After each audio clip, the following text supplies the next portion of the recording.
I want to move on now to immigration in the last 20 minutes or so of the programme. After years of denying there's a problem, Home Secretary Jack Straw is now trying to restrict the number of asylum seekers coming into the country. The first question that has to be answered is, what is a genuine asylum seeker? Is it someone fleeing tyranny in their own country? And if so, why do they come here? If you're fleeing tyranny, why not stop in the first safe country you get to? Which means that you probably have to cross several countries to get to this country. They don't come here. Why? If they're not fleeing tyranny, why do so many people want to come here? Are they economic migrants looking for a free ride? Is our welfare state that attractive? Is it the case that the indigenous population is hidebound by rules and regulations which don't seem to apply to those who come from other countries? In other words, are we paying ever higher taxes to support immigrant families living off the dole? Is it time to shut the doors and say enough is enough? No more. Joining me on the line is Dennis Serrando of the National Assembly Against Racism. Dennis, good morning. You're on talkSPORT. Good morning. I think most people in this country have had enough of the continual flood of asylum seekers coming into this country, but I imagine you think that they should be allowed to come if they want to. Well, just to correct you on that, we don't have a flood of asylum seekers coming to this country. Oh, we do according to the Home Office. Could you hear me out? Yeah, but I'm telling you what the Home Office said yesterday. They said a flood. Right, well, the statistics are that Britain takes less than 1%, 0.3%, in fact, of the world's complete population of asylum seekers. And of the applications that come to this country, we reject 80% of the applications in the first place. But then when they reject them, of course, they're here on appeal, and some have been here up to 5 years because they're already here by the time they make their application. Other countries insist that they make their application from outside the country, which is what Jack Straw is proposing should happen here. Yeah, but that doesn't change the fact that we are taking 0.3% of the world's immigrant population, so it completely, knocks on the head the idea that we are flooded with asylum seekers. But the ones that are here seem to be able to stay here forever and a day, and we pay for them to keep going back to court to challenge the decisions of the courts. Yeah, but the system that we've also got in place, which includes the voucher system, the detention system, and compulsory dispersal, actually costs more money to administer than actually just giving them benefits cash in hand. It's a very dehumanising system. Well, it's very expensive. If I arrived on these shores as an asylum seeker, and it was decided that my request wasn't altogether genuine, what would happen to me? Well, basically, you'd be deported. No. I would appeal. Yeah, but you would be deported. I'm just saying that basically the system that is put in place at the moment and the proposals that are being made make it even more difficult for genuine asylum seekers to come into this country. Why don't they stop in other countries? Because it says in the convention that they should go to the first country that is safe. Now, that means that for people coming from just about anywhere, they'll cross several safe countries before they get here. So why don't they do that? I think that basically asylum seekers are coming to these shores through very, very many different means and through completely different, varied ways. I mean, you just have to look at the 58 asylum seekers who died in a refrigeration unit trying to get to these shores, trying to flee oppression. But they came from China. I mean, just think how many countries they've crossed. But there are no set means or ways of No, but the convention is quite clear. It says the first safe country. Now, they actually boarded that truck in Holland, which is a safe country. They'd already been in a safe country and probably several others before. Why did they come here? Basically, people are trying to flee oppressions, and that is why they are. What oppression were they suffering in Holland? Well, but the point is that this... Well, I'm asking you a simple question. You're going to answer it? Well, no, I'm going to address the entire issue. No, answer the specific question. Why do people come here when they've already been in a safe country? Well, basically, that is to do with the racketeers and the system that they're running as to getting people into this country. But the whole reason that racketeers are able to profit through this system is because of the way that the government has set up the system. So we should have open door, then, shall we? Well, I certainly don't think we should be throwing people into detention centres. I certainly don't think we should be putting people on a voucher system. And I certainly don't think we should be endorsing compulsory dispersal. This is demonising the very people that need our help and whipping up racism. Well, why do they need our help? They've already been in countries where there was help available. Well, as I said, you were picking one particular example. Well, I think it's a fairly important one. Well, I think the more important issue is the fact that we, as a nation, deal in the arms trade, go into other countries, create oppressions, and then when people flee those countries, we have the gall to shut the doors on them. And I am very worried about words that Tony Blair is using, such as bilateral repatriation. This is the kind of language that the far right are using. Well, it's the sort of language that people in this country wanted to hear this for some time. Do stay with us, Dennis, because I'm sure you'll want to comment further in a moment. We're going to check on the traffic and travel, but I'll give you 10 minutes on the boat line, just 10 minutes today, to make your point. Asylum seekers, is it time to pull up the drawbridge? Yes, 09009 111 300. No, 09009 111 400. On 1089 and 1053 AM, Mike Dickin on talkSPORT.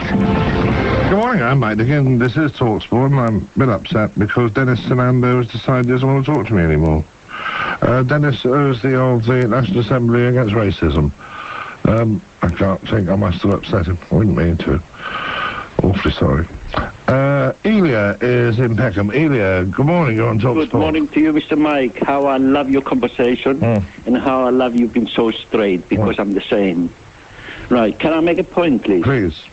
Right, I've been in business for 42 years, and I'm so happy with this country. I treat the country like my own. Where are you from, Elia? Cyprus. Uh-huh. And I came over here because I made my decision that if you go to Rome, you have to do as the Romans do.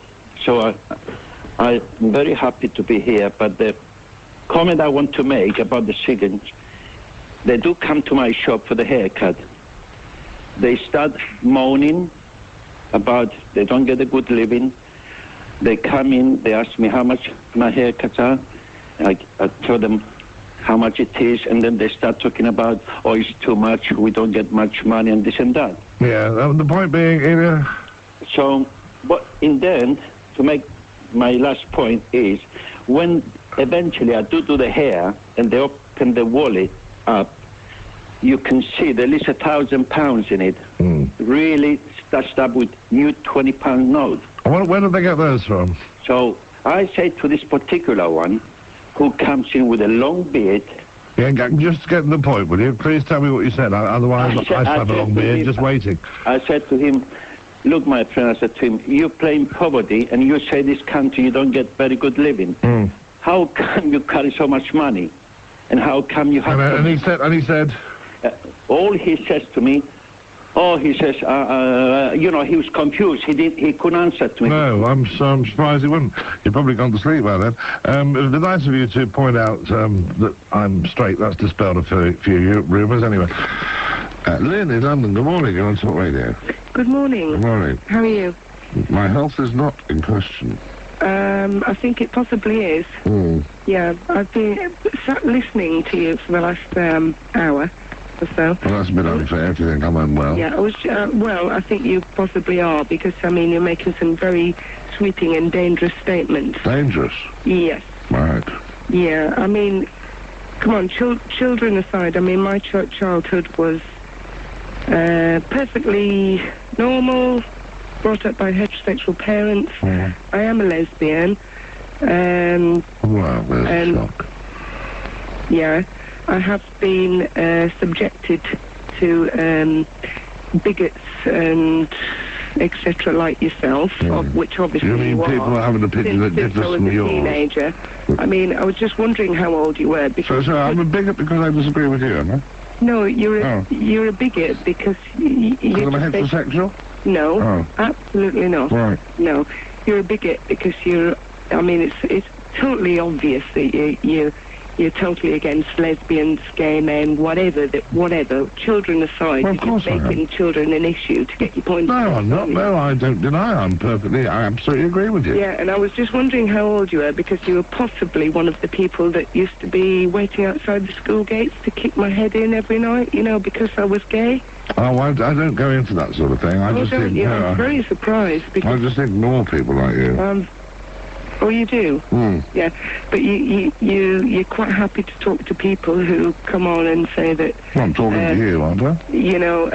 Homosexuality is abnormal, etc. This is abnormal. Oh, yes, I totally agree. Of course it is. Yes. It's totally abnormal. Yeah? Yeah. Well, I just thank you very much, Mike, for making my life, and for everybody else who thinks like you, for making my life hell. I mean, I thought we'd come along in the last 20 years, but to turn on and to listen to your program, it's totally taking me back to those years when other people used to take... When I was abused. When you were abused, and so because I disagree with you, you okay? stupid woman. I have absolutely nothing more to say to Well, you. of course you haven't. You haven't got the brain, have you? Articulacy is hardly your long suit. Because I disagree with you, because I say that lesbianism and being gay is abnormal, you say that I was someone who used to come along to school gates and kick your head in. Do you really believe... Do you really believe you said that from the start? I mean, you sound fairly dim, but that dim I didn't think really existed. Lesbianism may be abnormal. Being homosexual may be abnormal. But being as thick as you are is certainly abnormal. And for that, I do pity you. Your sexuality is your own affair, but being that thick, how worrying. Where we go? London. Jeff, good morning, you're on Talk Radio. Good morning, Mike. Going back to the art, so-called, again. Yes. I agree that the Tracy Emin's bed... That's her name. Yeah, it's a con job. But I'd like to try and sort of understand it, and I think that every society has its own establishment art that reflects the values, or in our case, the non-values, and this is what this stuff does. I think when you've taken, as we have, liberalism to its extreme extent, where anything goes, there's no right or wrong, what I call actually the very female values, and it's no surprise to me that female or women artists have not really created anything in history worthwhile. It's all second-rate, and now we've got the most gullible sex, the female sex, imposing this sort of non-art on society, on a society which now has complete non-values. That's your judgment. Yeah, I mean, I'm trying to understand it. I mean, the previous lady could slag it off, but couldn't actually understand it, and that's my understanding of it. When you've got a culture which, as I say, has gone to the extreme where people say, well, anything can be art. My coat can be art. Your car can be art. Your bed can be art. Well, cars get art awards. Yeah, okay, but that's... Coats get art awards. I mean, I'm talking about actually in a gallery. Okay, we've got a bed in a gallery. So it has to be in a gallery? No, but I mean, I've heard people justifying this exhibition, usually women, I must say, saying anything can be art. You can be art, a wall can be art, anything in the world is art.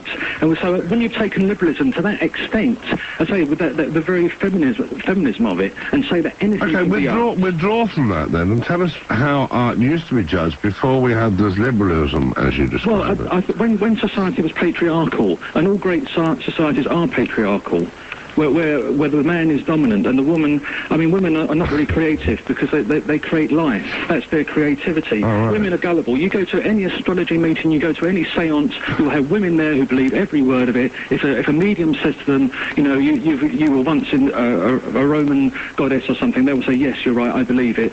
There are gullible men around. Who's to say they're wrong, Jeff? What we've got is a feminisation of the whole culture. But that seems to be bothering you more than the subject. Well, that to me is the crux. I've tried to look at the problem. I mean, when you've got a bed surrounded by condoms and all the rest of it, all that squalor and all that negativity as art, there's got to be a problem as far as I'm concerned. Until the 19th century, we had a patriarchal culture which had great art, the Pre-Raphaelites, and you could go on and on about all the great art and the great, from our culture. With the 20th century, we've got the feminisation. You've got the guy doing the cows cut in half. That's all about the animal rights. We've got the whole gender. That was a man, by the way. Yeah, exactly. But I'm saying what we've got is feminised men now. We've got men now who think like women, and they are the ones that are sort of usually in the media, I must say, and they're actually at the behest of female values, which is non-values. We've got the whole. And they're making a fortune out of course they are. Wrong. Yeah, of course, and it's all about our culture's values, which is is instant, non-values, make money now, make a quick buck now. Instant gratification, no integrity. Exactly, and true patriarchal art lasts for thousands of years, as we've seen. You know, when the Greeks had the warriors fighting the Amazons, that was expressing the symbol of you've got to fight the female influence in a culture. You've got to have a patriarchy. Once you let the feminists rule as they are ruling now, then you'll have crap in your art galleries. Sorry to use a probably Margaret Thatcher's influence. Yeah, I mean, she may have come on tough as the Iron Lady, but underneath she was soft and liberal, as all the ones that worked with her knew. Yeah. She brought liberalism through the back door into conservatism, and you know, I mean that's a political point anyway. Baudelaire was probably bit of a lesbian. Yeah, I mean, you know, there's not. You can find exceptions to prove every rule, Mike. But generally speaking, if you look at the thrust of culture, it's always been patriarchal. Man has always subdued women, subdued and domesticated animals and slaves. All societies were built on slaves. You've got to face up to the facts. Slavery, domestication of animals, and domestication of women. And once women start to get out of that and start to rule the culture as they're doing now, then you wave goodbye to all values, all high art, everything that's great and good. Yeah? Yes, I am. Yeah. I'd like to meet your husband. Cameron in Dundee. Good morning, you're on Talk Radio. Good morning, Mike. Morning. Who reads the works of Beryl Brain Damage, anyway? Well, I have to admit, I have never read a word of which she has been responsible. Likewise. I mean, I don't mean that as an insult, I just don't know what she writes about. Yeah, Mike, far from levelling out regional accents, I think we should be fostering the differences. I mean, wouldn't it be a sad word? Maybe I'm bringing this a bit nearer home as far as you're concerned, but wouldn't you find life a bit sad if the Cornish accent, for example, was eradicated overnight? It would kill me. Really? It would. I would. I mean, I'm not going to say I'll lay down my life for Cornwall, but I damn near would. Yeah. And we're on the march, by the way, very shortly. Excellent. We've raised another army, but. See, I lost my accent. I didn't try and lose it. I lost it. It was a matter of, you know, we moved away, I was away at school, when I went back it had gone. I'm only home and 3 pints later I'm back there with them as strong and as broad as they are. Smashing. There's a lot of good people down there, that's for sure. Yeah. But surely, Mike, it comes down to this, a refusal to understand a different accent is all down to laziness, because if you're not prepared to listen and to understand, then how can you possibly hope to communicate? Now, you were talking about Shakespeare a wee while ago.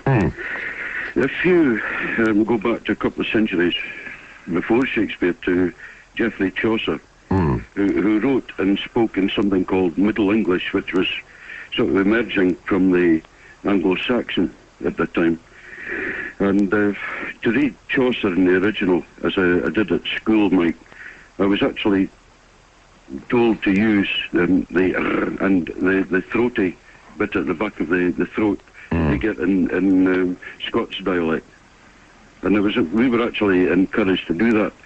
In order to make it more authentic. I'm not sure that I would have known what Middle English was, but certainly Chaucer's tales were so rich. That's right. That they had to be spoken in something other than RP, received pronunciation. Yep, exactly. It's got, I mean, I can't remember what, I just think about the Miller's Tale and one or two, they were raunchy to the point of borediness, but brilliantly written. Yeah, and I still get fun out of them. And in fact, at the moment, I'm studying a book called The Origins of English Nonsense. But this is nonsensical verse, Mike, which emerged from the legal inns in and around London. And a few Spike Mulligan poems, presumably. I tell you what, Spike Mulligan doesn't have a look in with it. Really? Yeah, that's marvellous stuff. It's very, very rich source. And I actually need reference books to translate the Latin phrases and all the rest of it. So then why is it that I understand every word you say perfectly clearly, I don't have to try, I don't have to struggle. You're as clear as the clearest bell to me. Why? I mean, I wonder if anybody can explain that to me. Because you're very broad Scots. Well, yeah, but I don't have a Dundee accent. But that lady from Glasgow was perfectly correct in what she was trying to explain to you, Mike, with regard to children. Oh, I'm sure she was. Because the English teachers at school actually encouraged us to have a neutral, at least an understood or a perceived accent, and yet in the playground or outside we would lapse into the local vernacular. And it's something that most Scots would tend to carry through. But when do Scots get more Scottish when they're in Scotland? I think we tend to get more Scottish when we congregate, wherever we congregate, anywhere in the world. Probably. It's an accent that some have failed miserably to connect with. Even I'm thinking of Mel Gibson and was it Braveheart? Well, I refuse to see that film, Mike. Well, I've only seen the clips on telly. I've never seen it. But it was held up as something to laugh at on one of the programs. And it was comic that they should have this American, whatever he is. No, Australian originally. He was born in America. Born in America, lived in Australia, and trying to do a Scottish accent. It was just, I thought, why bother? What is the point? And do you remember when Dick Van Dyke did... Oh, God, Mary Poppins. Yeah. I mean, it was gruesome. It was excruciating. It was. Absolutely excruciating. But the thing is that what annoyed me about Braveheart, although I refused to see the movie, obviously you heard all about it, was the fact that, as usual, good old Hollywood took diabolical liberties with history. There's a surprise. I didn't know that because I didn't see it at all. No, they did, Mike. No doubt about it. They've completely rewritten history books, and the sad thing is that people are going to watch that movie and believe it. Well, that is a problem, because a lot of history is learned... I mean, I've seen Titanic, for a reason I won't bore you with. I don't think I could stay awake that long, and I knew I know the ending. It was a crushing joke. Somebody told it on television the other day, and he said, a bit worried about his girlfriend. He thinks she might be a bit sick. So the interviewer said, why? I said, well, I took her to see Titanic. We're standing in the queue. And I said, look, we'll probably have to leave before the ship sinks. And she said, oh, don't tell me the ending. You spoiled it for me now. I like it. I like it. Aaron, thanks for the call. Nigel in Cheltenham, good morning, you're on Talk Radio. Hello. I'd like to make what seems to me a very obvious point about gay fatherhood. I think that most gays are pederasts. That's to say they're attracted to adolescent boys. And that anyone who... Well, there's very slim evidence for that. It depends whether you read who was it? Masters and Johnson, wasn't it? Who decided that just wasn't true. Well, serious gay literature like André Gide, Jean Genet and so on, or the sort of top-shelf magazines, it's all about boys, and anyone who wants to verify this can do so just by walking into a newsagent. Oh, certainly by observation, you have to be right, yes. Yeah, and furthermore, I'm bisexual myself. I have gay acquaintances and gay friends, and they are preoccupied with boys. And it seems to me that if two gays have a son, or even if they have a daughter, when she grows old and she starts to keep the company of boys, or their son, and he has his friends around, you may well, in fact, it might be said that you probably will get a position where the gay fathers and or their friends become sexually interested in the gay children. Why would it be then that a heterosexual, and I have to hold my hand up, I'm afraid I am one, however disappointing that may be, and I have 3 daughters. How come I don't fancy my daughters? Because your wife will stop you. No, seriously, I mean, it's a serious question. Yeah, I know, in a way I'm giving it a serious answer. There's a different attitude between held by gays towards sex than by heterosexuals towards sex. Heterosexual sexuality is encompassed with all kinds of traditional fences and limitations. So that if, say, as a heterosexual male, you've had a natural attraction to some 16-year-old newborn, girls say, you wouldn't do anything about it because one of the reasons is your wife would object to it. But in a gay relationship, there would be no one to object. And gays are more sexually direct, and they are more sexually demanding and predatory. At least in my experience, they are. And a lot One of the problems I have, which we didn't examine with the previous caller, or one or two things, is the promiscuity of gays. That's right. And the very short-lived relationships. I'm sure there'll be somebody phone up and say, oh, we've been together now for 50 years, it doesn't seem a day too long. But that would be rare. Very rare. Yeah, I agree. And I mean, I've got loads of gay friends, I work with loads of gay people, and I mean, they've told me, one in particular has told me he thinks this is the most hideous thing he's ever heard in his life. That gays should become parents. He says, absolutely disgusting, they should have their bits removed. And this is a gay man of, well, a lifetime as far as I know. He's not a young bloke. But one of the problems with the whole business of gayness is that most homosexuals have become, as it were, by default represented by politicised gay spokesmen who have this gay rights agenda, and they seem to have taken over the representation of anyone who's homosexual or gay or bisexual, however you wish to discuss it. But actually, they don't necessarily represent those people at all. Are you talking about Pink Power and Peter Tatchell? Oh yes, people one of my most favourite people. But it's the one that gets me is the Gay Pride March, which happens every year. Because, forgive me if I'm wrong, but I seem to have heard once or twice in my lifetime, we don't want to be different, we don't want to be seen as different, we want to be treated the same as everyone else. We just want to be anonymous within society.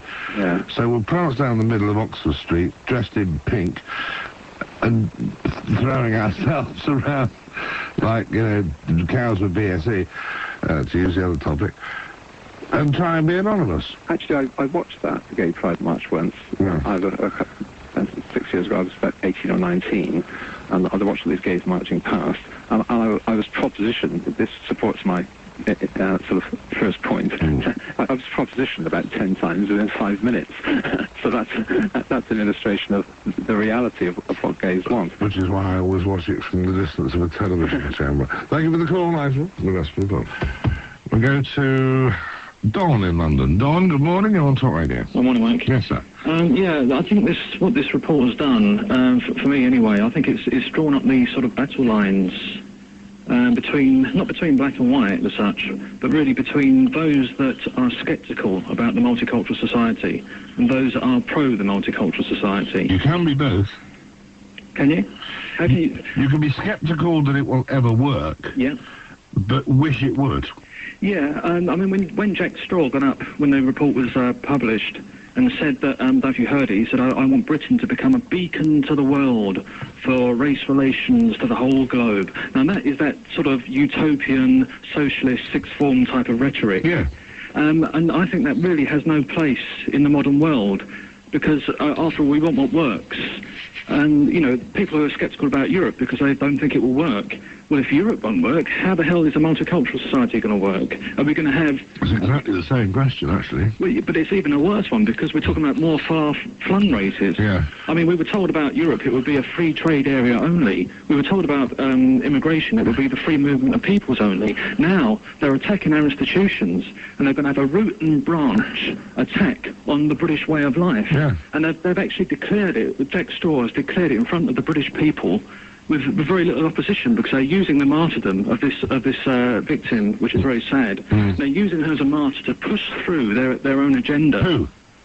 Those that are pro the multicultural society. And I'm not just speaking about British nationalists. I'm talking about black nationalists. I'm talking about Muslims. All people that don't agree with this kind of mixed-up philosophy, where nobody has their own culture anymore. It's all mixed up, and everything's just torn apart.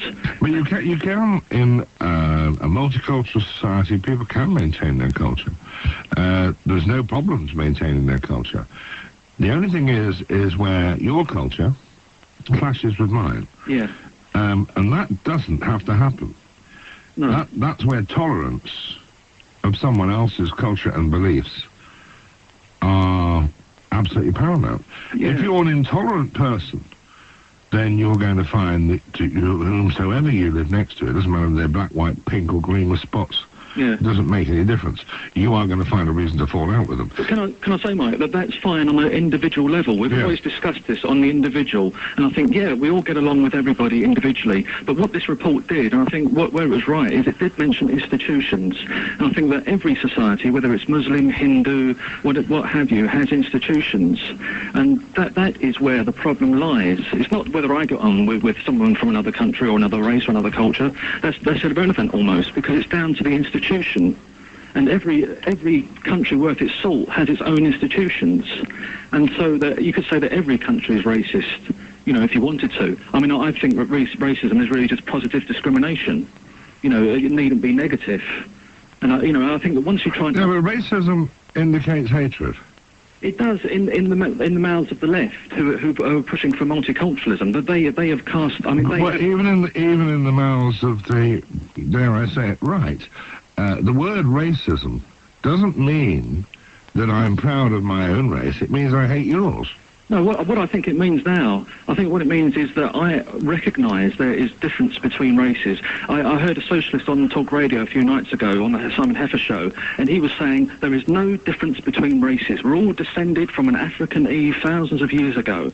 And that to me is reductionist scientific talk, because the thing is, what he's missing out is thousands of years of history in between then and now, where we've all gone our own ways. Well, the influences that have happened in your lifetime, my lifetime, have changed the face of the globe, let alone a few world wars along the way. Each and every race can be racist if you want to talk about being proud of your own race. That's chauvinism. That's what Monsieur Chauvin was about, wasn't it? He was excessively proud of being French. That's what chauvinist means. I don't know where it ever became male chauvinist pig. It's a total misuse of the word. But racist has come to mean hatred. Now, whether it's intentional, whether it's inherent, whether it's accidental, or whether it's true, I don't know. But if you say to someone, you are guilty of racism, you're not saying you're guilty of liking your own race, you're saying you're guilty of hating someone else's simply because they're different to you. I understand your point, Don, and I can see, well, I'd be stupid not to realise that you're active in that area, which you're entitled to be. But be careful, as anyone that expresses a view based on every country, I think you said, has its own institutions. I'm not quite sure what that means. Ray in London, good morning, you're on Talk Radio. Good morning, Mike. Morning. Yeah, I don't think the BNP's political broadcast should be up for the Oscars. And I think that we're missing the point if we look at it that way. Yeah. So I think all PBBs are pretty naff from any party. Yes. Well, I mean, the others don't get watched. Yeah, exactly. It's only because we're scrutinising this one. That's right. But I was impressed by Mr. Tyndall towards the end of the broadcast when he started to speak about betrayal. And it reminded me that there's one thing about Mr. Tyndall that's not common amongst other politicians in this country, and that he has stuck to his principles consistently. He's a man of integrity. And he's always stuck to his guns, and that's what all great Britons in the history of Britain have done. Yeah, but he has made, I mean, the mistake that maybe everyone is making, I'm not sure, is that he is seeing, he's saying, well, we never conquered by Europe at war, and now we've given in to them. Well, actually, we begged them to let us join. It wasn't them saying, come and join us. We begged and pleaded on our hands and knees to be allowed to join Europe, and when de Gaulle was the president of France, he said no. Yeah. No, no. 3 times we refused entry because de Gaulle said he didn't want us in there. But Ted Heath went virtually cap in hand, if you can imagine such a thing. But that was a betrayal. To get us into... But we wanted to go. We voted in 1970... whatever it was, by 2-1 that we wanted to be in Europe. Yeah, but I'm going to trot out the old line, which you know, is that we really were deceived. We, in inverted commas, the British people at that time. We were told it's merely about trade. Yes, sir. And yet it's obvious from the Club of Rome, much earlier than that, that the idea has been to make a United Nations of Europe, a United States of Europe. I agree. I know we were misled. Yeah. But we did want to be much more closely linked with Europe. Well, I think when we had the reality of our empire just being thrown away overnight virtually after the war, then I suppose the British people were in a bit of a tiz, and they thought, well, what are we going to do? We're going to go to the Americans, or we're going to go to the continent. What Tyndall has said, always said, and people like A.K. Chesterton, who are in the National Front, I don't see why the National Front should be a dirty word. You know, that they... Well, you know why the National Front is a dirty word. Because of the media smearing... No, because of its racist policies. No, I don't think they're any more racist than the Scots Nats, the Welsh Nats, or Sinn Féin. I mean, Sinn Féin means ourselves alone. You've got the National Black Alliance. You've got the Nation of Islam. Every group should be allowed to have its own patriotic central group, its own core. And I think that's what the British National Party are. They're not racist. Well, their paperwork is very racist. I've got it. Well, that's down I to can assure you, racist. The cartoons, as they call them, in some of their paperwork, are absolute. I don't find anything funny about the cartoons. I want you to describe them. Shouldn't we be allowed to have humour? There's no humour in it whatsoever. Well, when Diane Abbott of the Labour Party said that Scandinavian nurses shouldn't come here because they'd upset the black people in Hackney, was that racist? Of course it was. She's a mainstream politician. It was totally racist. Yeah, but again, if you're on the left and if you're in Labour, you can get away with it. You can get away with Birmingham embassies. You can get away with, like, Jack Straw, who's now done a complete U-turn on the jury service, going to jury service for accused. He was totally against that when he was in the shadow cabinet. Now he's plugging it. Claire Short resigned. Well, I mean, does that surprise you that politicians tell lies? Yeah, but what I'm saying is that the Labour Tory politicians we've got and have run this country, in the last 50 years particularly, are all turncoats and all betrayed Britain. And Tyndall... But none of them advocate harm to other people. Well, nor do the BNP. Well, again, that's the media smear. No. You could not find in any BNP literature go out and hurt someone. What you see in their literature is, look, we're proud to be British, we want to preserve our way of life. That's true conservatism. The shame is the Conservative Party have lost the plot since someone like Enoch Powell. I mean, Enoch Powell is quite an admired politician, I think, and a man with good principles. Another one that stuck to his guns, like Churchill. You know, these are the true Conservatives. Well, Churchill stuck to his guns so much that he joined 3 political parties. Yeah, but he had the same principles all throughout, and we needed to call him up when the war started, because we knew he was the only one that would be able to pull us through. And we need people like that. And because the Tories have gone straight over to international finance and the bankers and all the rest of it, they're sold out completely. We need a party that is on the right. Well, if you had John Redwood, who is proposing himself again for leader, would that convince you the Tory party was getting back on track? Yeah, I agree. I mean, people like Redwood, Patillo, people on that edge of the... What about Ken Clarke? No, I mean, as you know, he's a pro... I mean, he's virtually a centre-lefty, isn't he? Now? Well, he's deeply pro-Europe. Yeah. But apart from that, he has... he's a fairly, I don't know if you'd call him on the right wing of the Tory party. He seemed to slide away a bit. Yeah. But to me, he's the only possible choice they have now. No, I think we need a harder right in the Conservatives. I think we've got to look back to freedom. What the Labour Party are doing now, they're trying to socially engineer the country. They're trying to put in this socialist sort of planning, and that's the danger with Europe. And we need a party on the right which is all for freedom, free speech, free expression, and all the rest of it. But freedom for everybody? Yeah, protects our traditions. But does that mean freedom for everybody who lives here? I mean, regardless of their colour? Regardless of their colour, yes. I mean, to me, there's nothing wrong with being against immigration. To me, we've opened our doors too far in this country, and we've been abused. We've been, we're having people who haven't contributed to our country come in and take from us, laugh at us, scorn us, and tread on us, and go out again. To me, that's foolish. That's tolerance taken too far. We're a tolerant people, but you can't go too far, as with everything. And, and now we've got the intolerance of political correctness. I mean, as far as Europe, what position do immigrant groups have on Europe? What do the blacks and Asians think of Europe? Well, they have no real political position on it. What do they think of Britain? How do you know they don't? They're not coming out with anything, are they? Well, they only go to the ballot box the same as you do. Of course, but I mean, what do they think about Britain? All economic migrants care about is their own rights, and quite rightly so. No, you don't know that. I mean, that is the problem with minor parties like the BNP. They attract a sort of a minor view of what other people may or may not do. The only way people express their views in this country, who are not putting themselves up for election, is to be the electorate and go to the ballot box. I'm not saying that you have to go to the ballot box. In fact, I would be the worst person in the world to say that would be totally hypocritical. However, people that do express a view do so through the ballot box. It is, and I don't want to get into an argument over semantics on this, it is a secret ballot.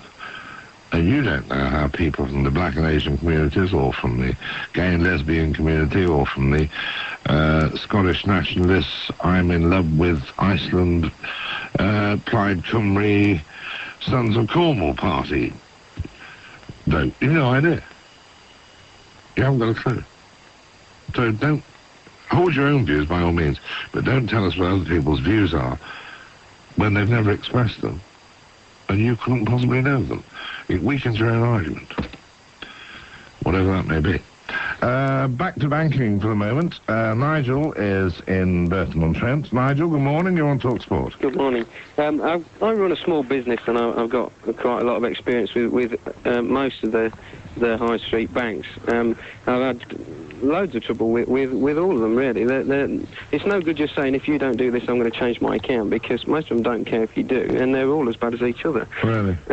One instance was I had 3 business managers in 1 year, and the last one rang me and informed me that he was my new business manager. He wanted to see me, and could he make an appointment to come and see me? So I made an appointment. He came out and see me, talked nonsense for 10 minutes, went away, and then sent me a bill for 50 quid. For coming to see you? Yes. That was nice. And I complained about that, and he said, well, yes, I see your point. As a gesture of goodwill, I'll reduce it to £25. Oh, what a generous man. But they just take it out of your account. You don't write them a cheque. No. They just, woof, gone. They have the right to take money out of your account when you don't have the same right to take your own money out of your account. Another thing I had was that I had an overdraft and an overdraft limit, and I went over the limit only by pence. And they sent me a bill, and again, there was £25 for this and £10 for that. And so I complained about it, and I said I wanted in future to be informed before you start taking money out of why and how much and all those kind of things. So a few weeks later, I got very close to the overdraft limit again, but I didn't go over it. And they sent me a letter saying that if I made another transaction without making a credit, I was going to go over the limit and therefore be liable for charges. They charged me £10 for that letter. Oh, that's a cheap one. That took me over my overdraft limit, so then they charged me £25 for going over my overdraft limit. Clever that, isn't it? Charge you 10 quid to put you over the limit, then charge you 25 quid for being over the limit. That's right. Skill. I mean, it takes a lot of skill to get to be that devious, and it takes a bank manager with a devious eye for making a few quid to make him look good to the bank to do so. Now, Ian, just to show that we're fair and even-handed on this programme, if we can be, Ian is in Lincolnshire. He is a bank manager, aren't you, Ian? Are you there? Yes. Yeah, well, look, some of the comments this morning, I mean, you're having a cheap snide at the banks this morning to our expense, so I just want to put in perspective. We do have a banking code of practice. Yes. Banking code of practice does say that all charges will be pre-notified to customers. Right. Also, on the point of the customer who paid in a cheque on Friday and couldn't draw it out yesterday, it is stated that it takes 4 full working days for cheques to clear before you're able to draw out. Why is that, Ian? Well, that's the banking system. No, but why? Why, Ian? Well, I mean, it takes that amount of time. No, it doesn't, Ian. Don't lie. Why did it take that long? Excuse me, but I'm not lying. Why does it take 4 days to clear a cheque, Ian? Because the banking system at the moment is such that to ensure that a cheque is paid, it takes 4 full working days. So if I phone up and say on a Friday I'm paying a cheque in this morning, I want emergency clearance, you can't do it on the same day? Yes or no? No, you can't do it. Yes or no? No, you can't do it on the same day. That's not true. You can have emergency. If you're prepared to pay a fee, you can have a cheque cleared on the same day. You walk the cheque round to ask for a banker's payment. You cannot do it on the same day. It must be done via the postal system, first class post, and you get an answer the next day whether it will be. All right, you get it within 24 hours. Let's put it that way. But I'm not a liar, am I? Well, if you're saying it couldn't be done within a day, as far as I'm concerned, a day is 24 hours. I do thank you for your call. Hoist by his own petard or what? That's the quality of bank manager we have in this country. This is talkSPORT. Let's go to London. Andrew, good morning. You're on Talk Radio. Hello, good morning, Mike. Yes, sir. I wanted to talk about the general decline in standards across the board in society. You have my undivided attention. Thank you very much. For example, a radio presenter who needs to ask a caller what a bar mitzvah is. Who was that? Well, I'll give you 3 guesses. It wasn't me. No? Oh, I thought you did last week. I must have heard wrongly. No, no. Well, in that case, you were wrong. I see. Because someone phoned in last week about going to a bar mitzvah, and you asked him what it was. I asked him what happened. Well, pardon me, you asked him what a bar mitzvah... No, I asked him what happens at a bar mitzvah. Well... How will I know? I'm absolutely certain you asked him what a bar mitzvah is. Well, maybe that's your impression. Well, what's wrong with that? Why would I know what a bar mitzvah is? Well, why would you know? Well, I would expect someone, a radio journalist, someone with your background to know what a bar mitzvah is. Why? What's my background got to do with it? Isn't the mitzvah something absolutely and only to the Jewish faith? Well, it is. Well, I have no knowledge whatsoever of Jewish faith. Well, I don't believe you. Well, I have no knowledge whatsoever of any faith, really, but certainly... Well, I mean, it's so commonplace today that practically everyone has heard of a bar mitzvah. Well, I've heard of it. I didn't know what it was, do you? Well, I just can't accept that. Do you know what it is? What do you mean you can't accept what? I can't accept that you don't know what it is. I don't. I haven't got the faintest idea. Well, I don't know what to say, really. Why would I know, Andrew? I'll ask you again. Why would I know what a bar mitzvah is? Well, it's inconceivable that you don't know. You keep saying that, but I'm asking you why I would say that because you're a journalist. You've obviously mixed in many circles. It's inconceivable. You don't know what it is. Why?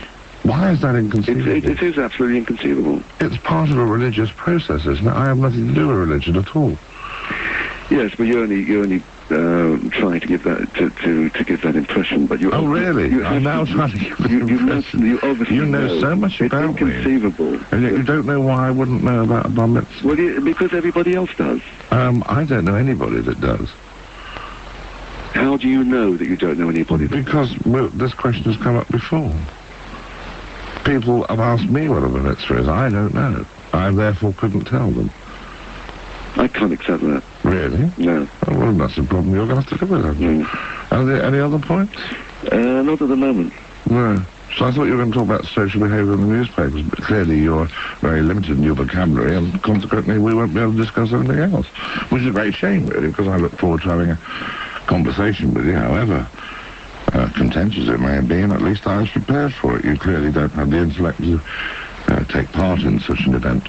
I suggest you try programmes that are more suited to your intellectual ability. Unfortunately, I don't think there are any on radio, but you might try the Teletubbies. It's on television.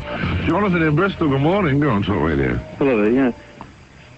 Well, first of all, I'd like to talk about mobile phones. That isn't my point, but after hearing that, I must just make a point that I think about mobile phones. When you're on a train especially, the idiot that picks up a mobile phone and has to make a telephone conversation at the top of his or her voice so that everybody can hear it, I feel like running up, snatching the phone off them and saying, we don't want to hear this, switch it off when you get to your destination, or ring back and talk to them when you get there. We don't want to hear your conversation, but that isn't my point. Can I, before you leave that point, can I just tell you a story that some may have heard before?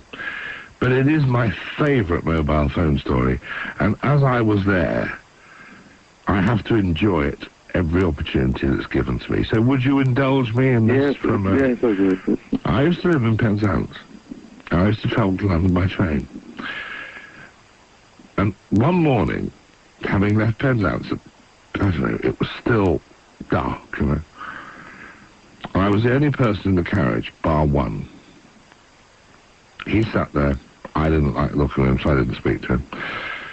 And I sat there, and he didn't like looking at me, so he didn't speak to me. When we got to about Plymouth, the train was filling, but it was nearly full.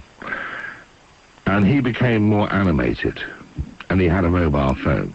In those days, I didn't have one. But then he started. For the benefit of the whole carriage, he said, he made a call, and he said, "Oh, hello, darling. Rupert here. Yes. Been to the country. See the carrot crunchers. Yes. Jolly good weekend. Super food. Yes. Yes. Looking forward to getting back. Could you change my 3:15 to 3:30? And could you change my 4:45 to 5:15? Thank you, sweetie. Bye now." And he made these calls at about intervals of 5 minutes or so. And people started to look at each other because mobile phones were fairly rare then. And people were looking uncomfortably in his direction and at each other. And after he'd made, God knows how many of these calls, I will be fair and not exaggerate, but it was at least 10. He got up and went to the restaurant car. We would think that's where he went. We don't care, really. And he left this mobile phone on the table of the seat that he'd been sitting at, right? In full view, I could see it, others could see it. And it rang. And this bloke, I wish it had been me, and I'm tempted to say it was, but it wasn't. This chap walked over, picked it up, opened the window of the train, and hurled it through the window. Right? And we waited. Everybody went, yes. Well, then we sat there quietly looking as though metal wouldn't melt in our mouth. And he came back, and he sat at the table, and he looked at the table, and he looked on the floor, and he looked around the seat, but he never asked anybody. I think he guessed what happened to his face. I can tell him where it is in a field near Newton Abbot. It was one of those heartwarming moments, you know. That's a story I should never forget. I loved it. On this train, I should think of that. I loved it. And nobody ever did anything about it. I mean, the carriage was absolutely stuffed full of people. We all had that silly, smug grin. We know where your phone is, but we're not telling you. I think there should be an intelligence questionnaire before you get one, actually. Yes, I think we should. I've got one. We'll take it from there.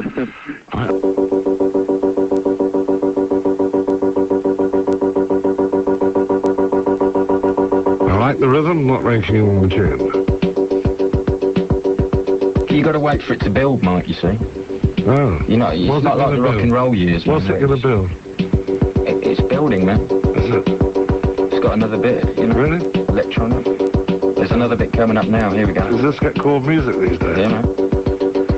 See that hi-hat, the extra hi-hat that came in there? Yeah. It's all electric. All electric, man. There's no musicians involved in that at all. You couldn't make this, though. I wouldn't want to like that. Wait, here we go. Can you hear the EQ changing? Oh, God, yes, so exciting. Look, the beat's kicked out. Yeah. Are you ready? I've got a potato peeler at home, makes a better noise than that. Now the bass drum kick in. Oh, gosh. Yeah. Is this your sort of music, Ash, is it? This is what I like to wind down on after the show. I would listen to this. Is it head banging? No, this is lying down with a nice cigarette. I was just thinking about banging your head, actually. Oh, here we go, listen to this. Oh, yeah, orgasmic. Every bloody Ford Escort that passes me, how's that going on? Oh, I'd like to think it's a bit more sophisticated than that. All right, it'll be Ford Capri. Yeah, that's all right. 2.9 injection. You know, that is sad. If you don't really like this, do you? Yeah, man. I do, man. I like to cook to this music. I won't question the use of the word cooking there, because I suspect it's all part of a different language. Oh, no, none of that. Fried eggs and chips and beans. I have heard worse. Oh, yeah. But not very often. No black pudding on my plate. I'm not going to question that either. That is just awful. You see, your mindset is wrong, you see, because over the years our mindsets have changed. What, like we used to like tunes and people that could play musical instruments? No, I mean, sing. What you used to like is like, ding ding ding ding ding ding ding ding. Well, my baby, da, da, da, da. And you know, great balls of fire and that. Yeah. Yeah. You know what I'm saying? I do know what you're saying. My dad likes that, you know, Jerry Lee Lewis and that. I'm fearful of what it may mean for the future of people learning to play musical instruments. Because you could do that on a keyboard. In fact, that was done on keyboard. Well, yeah, sequencing and stuff, yeah. Yeah. Goodbye, music. Good morning, Ash. Yeah, mate.